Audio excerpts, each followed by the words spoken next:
ابن الجوزی رحمۃ اللہ علیہ فرماتے ہیں کہ ایک درویش تھے، حضرت ابو ہاشم ان کا نام تھا. کہتے ہیں بڑی مجبوری تھی، مجھے کہیں جانا تھا تو کشتی نہیں مل رہی تھی. اچانک ایک کشتی گزرنے لگی تو میں بھی سوار ہونے لگا تو ملاح نے مجھ سے کہا کہ یہ ایک صاحب بیٹھے ہیں، بڑے امیر ہیں، ساتھ ان کی کنیز ہے، انہوں نے مجھ سے بک کر لی ہے ساری کی ساری کی عقیدہ سی سالم کرا لیا ٹانگا، وہ ساری کی ساری بک کر لی ہے تو میں تو کسی کو نہیں بٹھا سکتا. تو وہ جو صاحب بیٹھے تھے بڑے سیٹھ آدمی تھے، کہنے لگے میاں آپ کسی اور کشتی میں. اور جو ان کی کنیز تھی نا وہ کہنے لگی چہرے سے کوئی نیک آدمی لگتا ہے، چلو اتنی سواریوں کی جگہ ہے، کسی کونے کھدرے میں بیٹھ جائے گا، ہمارا کیا جائے گا. کہا اچھا چلو آ جاؤ. اتنے میں کونے میں بیٹھ گیا، تھوڑا رستہ آگے گیا، انہوں نے کھانے کا سامان نکالا، مجھے بھی کھلایا، لیکن کھاتے کھاتے میری نظر پڑی تو اس میں تو شراب کے برتن بھی تھے معاذ. پھر اس شخص نے کھانا کھانے کے بعد اس کنیز سے کہا کہ مجھے معاذ اللہ گانا سناؤ. وہ گانے گانے لگی، یہ میری طرف متوجہ ہونے لگا، مجھے کہنے لگا سنو. میں نے کہا میں یہ نہیں سنتا. پھر میری طرف شراب بڑھائی، میں نے کہا میں نہیں پیتا. تو کہنے لگا تو کیا سنتا ہے، تو کیا سنتا ہے. تو کہنے لگے میں سناؤں کیا سنتا ہوں. کہا سنائیے. فرماتے میں نے قرآن پاک پڑھنا شروع کر دیا. کچھ لوگ، میں آپ کو یقین سے کہتا ہوں، کچھ لوگ ایسے ہیں جن کی زندگی دور گزر گئی ہے مسجد سے، انہیں کو بندہ چاہیے جو تھوڑا سا جا کے پیغام حق سنائے. ان کو پتہ ہی نہیں ہے کہ دین میٹھا کتنا ہے، حسین کتنا ہے، قرآن میں چاشنی کتنی، سرکار کی تعریف کا، نعت خوانی کا رنگ کتنا شاندار ہے. میرا یہ ماننا ہے کہ جسے رب رسول کے رنگوں کی خوشبو کا پتہ چل گیا نا، پھر دنیا کا کوئی اور رنگ اسے اپنی طرف مائل کر ہی نہیں سکتا، سوال ہی پیدا نہیں ہوتا. کچھ لوگوں نے سونگا نہیں ہے، آئے نہیں ہیں، قریب نہیں آئے. شیخ ابو ہاشم کہتے ہیں مجھے کہنے لگا سناؤ نا. امیر آدمی تھا، کبھی اس طرف گیا ہی نہیں تھا. ڈھیروں لوگ ہیں جو نہیں مسجد جاتے. الہاکم التکاثر حتی زرتم المقابر. اللہ فرماتے ہیں کہ تمہیں دولت کی ہرس نے اتنا عجیب الجھا دیا کہ قبروں تک پہنچ گئے تھے. بہت سارے لوگ ہیں قبر میں چلے جاتے ہیں، مسجد میں نہیں آتے. تو کہتے ہیں میں نے اسے چند آیتیں سنائی، اس کی تو کیفیت ہی بدل گئی. کہنے لگا مولانا زندگی بڑی گناہوں میں گزری ہے، اب توبہ کر لوں تو مالک معاف کر دے گا. کارنامے خطرناک ہیں، پیچھے رجسٹر کالا سیاہ، معافی ہو جائے گی. دولت بڑی تھی تو پھر ہم نے بھی شراب کباب شباب میں اڑا دی ساری، معاف کر دے گا. تو کہتے ہیں میں نے کہا ہو بندے کے آنے کی دیر ہے، اس کی رحمت تو فوراً ہی قبول کر لیتی ہے. ویسے بھی عدل کریں تے تھر تھر کمبڑ، اونچیاں شانہ والے تجھے فضل کریں تے پھر تے بخشے جامن میرے جے منہ کالے. کہتے اس نے اس کنیز کو آزاد کیا، دولت اللہ کی راہ میں خیرات کی، 40 سال میرے ساتھ رہا. پھر میں نے اس کی زبان سے سوائے خیر کے جملہ نہیں سنا.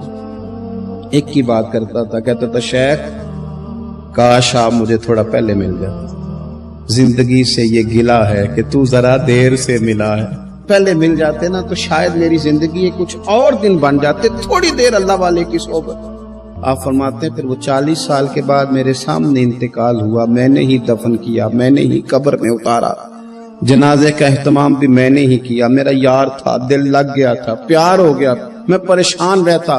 ایک دن خواب میں مل کے مجھے کہنے لگا فکر نہ کر، میں نے اپنے رب کو بڑا ہی مہربان پایا ہے، میں نے اسے بڑا کریم پایا ہے، معاف کرنے والا پایا ہے، درگزر کرنے والا پایا ہے. اس نے فضل فرما دیا، میرے گناہوں پر اس کے عفو و درگزر کا قلم چل گیا ہے، اور میرے حق میں جو فیصلہ آیا ہے وہ رحمت والا ہی آیا ہے. جو لوگ کہتے ہیں نا میرا دل نہیں بدلتا، جو لوگ کہتے ہیں میری کیفیت نہیں بدلتی، ذوق نہیں آتا، تو یہ حدیث بتاتی ہے کہ ذوق بھی کوئی خاص صحبت میسر آئے تو پھر ہی قائم رہتا. وہ جو محبوب علیہ السلام نے فرمایا نا کہ اللہ کا بندہ وہ ہے جسے دیکھو تو رب یاد آ جائے. خاص لوگ ہوتے ہیں جن کی صحبت میں بیٹھنے سے انسان کا دل اللہ سے جڑتا ہے، رسول اللہ صلی اللہ علیہ وسلم سے جڑتا ہے، دین پر عمل کرنے کو طبیعت چاہتی. ایسے لوگوں کی صحبت کتنی مفید ہے وہ ہمیں اس حدیث سے عکس کرنا ہے. حضرت حنظلہ رضی اللہ تعالیٰ عنہ اور مرکز وفا اور اس امت کے ادب اور عشق میں استاد حضرت ابو بکر صدیق رضی اللہ تعالیٰ عنہ، یہ دونوں حضور کی بارگاہ میں گئے، انداز کا اختیار کیا، کہنے لگے یا رسول اللہ صلی اللہ علیہ وسلم، ہمارے دل کی تو کیفیات دو قسم کی ہیں حضور، جب ہم آپ کے پاس ہوتے ہیں نا، جنت اور دوزخ کا ذکر سنتے ہیں، ہمیں یوں لگتا ہے جنت اور دوزخ ہماری آنکھوں کے سامنے، دل کے اندر فوراً جذبات ابھر آتے ہیں کہ اب ہر خیر کا کام کرنا ہے، اب جنت ہی کی طرف مائل ہونا ہے، ہماری قلبی کیفیات، ہماری باطنی کیفیت بدل جاتی، نور علی نور ہو جاتا ہے سارا کچھ۔ لیکن حضور جب ہم آپ کی بارگاہ سے اٹھ کے گھر جاتے ہیں، بال بچوں کے پاس جاتے ہیں، تو پھر وہ حال نہیں رہتا، یا رسول اللہ صلی اللہ علیہ وسلم یہ کیا ہے؟ تو محبوب نے کیا فرمایا؟ آپ یقین کریں جو اہل طریقت اور تصوف ہے نا، یہاں ان کی روحیں مچل جاتی ہیں۔ حضور فرمانے لگے حالت ایک طرح کی نہیں رہتی، ہاں اگر تمہاری وہی حالت رہے جو تمہاری میرے پاس ہوتی ہے، اگر کیفیت باطنیہ وہی رہے جو میری بارگاہ میں ہوتی ہے، تو فرمایا تم بستروں میں موجود ہو اور فرشتے آ کے تم سے سلام کریں، تم ابھی رستوں میں ہو اور فرشتے تم سے ملاقات کریں، اگر تمہاری کیفیت وہ بن جائے جو یہاں ہوتی ہے، اگر تم اسی پر جم جاؤ وہی حالت ہو جائے، تو پھر تو فرشتے گویا آئیں تمہاری زیارت کے لیے، تمہاری ملاقات کے لیے فرشتے آئیں۔ اگر کیفیات بدل جائیں کسی اللہ کے بندے کی بارگاہ میں بیٹھ کر، تو پھر اس کیفیت کو برقرار رکھنے کی کوشش کی جائے، اگرچہ حضور نے فرما دیا کہ کیفیات ایک جیسی نہیں رہتی، اور چلو میرے بھائی تھوڑی دیر کے لیے ہی صحیح، جتنی صحبت میسر آئے، شاید اسی لیے امام اعظم ابو حنیفہ رحمۃ اللہ علیہ کی عمر 60 سال سے زیادہ تھی، تو کسی نے پوچھا حضور کتنی عمر ہے؟ فرمایا عمر ہے 3 سال۔ حضرت آپ تو علم، عمل، روحانیت، معرفت کے شاہ سوار ہیں، تو ساری داڑھی سفید اور آپ کہہ رہے ہیں 3 سال۔ فرمانے لگے عمر وہی 3 سال ہے جو امام جعفر صادق کی خدمت میں گزر گئی، وہ کیفیات جو ان کی بارگاہ میں رہتی تھیں، وہ انداز جو ان کی بارگاہ میں رہتا تھا، جو ان کے پاس ہوتا تھا، وہ پھر کہیں اور میسر ہر مشکل دی کنجی یارو ہاتھ مرداں دے آئی، اور مرد نظر کرے جس ویلے، اوئے ہوئے مرد نظر کرے جس ویلے، مرد نظر کرے جس ویلے، پھر مشکل رہے نہ کائی۔